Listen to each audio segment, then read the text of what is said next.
So in this video, we'll be looking at the Setup tab in the Impulse software, in the Neural Nexus software. And in this tab, you'll be able to see the neural data that's streaming in from the 4 channels on your Impulse. These channels are numbered 1 to 4, starting from the channel closest to your index finger and thumb, and finishing with the large channel on the outside of your hand, closest to your little finger.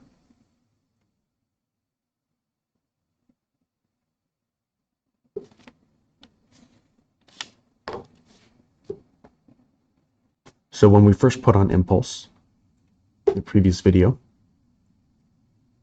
we oriented the electrodes so that they would align with the right muscles.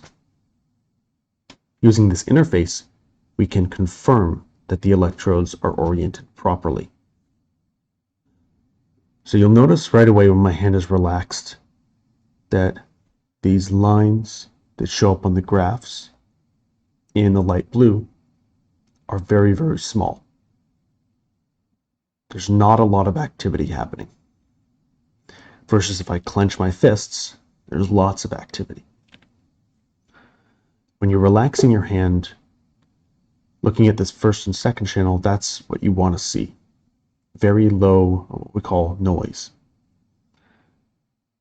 You can see the bottom 2 channels have a little bit more activity on them.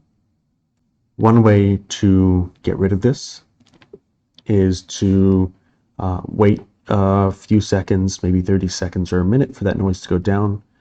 You can also press lightly on the back of the channel and push it against your hand, and that should also reduce the noise, creating a better contact with the back of your hand. And as you can see now, the noise on both those channels has decreased. So let's say your signals look more like this. What I've actually done is remove the strap on the back of the hands, and now the electrodes don't have very good contact with my skin. You can see this happen even if you have good electrode contact. If your skin is extremely dry, you may get very, very large signal noise. A quick and easy solution to this is to apply any household moisturizer to the back of your hand. This will add water content to your skin and make your skin conductive, therefore making it easy for Impulse to read signals from your muscles and to reduce the noise. So you can see when I put the electrodes back on, the noise improves. And I can once again demonstrate pushing on the electrodes to improve the signal. As you can see, the noise is starting to decrease. So I'll just push and I'll wiggle back and forth. So you can see, just ensuring that those electrodes have good contact. You shouldn't have to push very hard, just lightly on the back of the electrode to ensure that it has even contact with the back of your hand.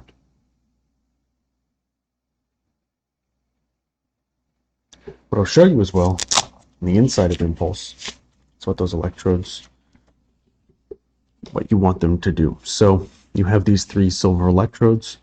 All 3 of these need to have good contact with your skin on each of these channels. So on all 4 of the electrodes.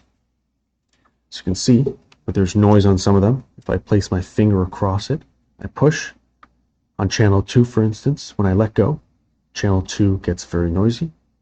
When I have good contact with the skin, that noise decreases significantly. So that contact is very important.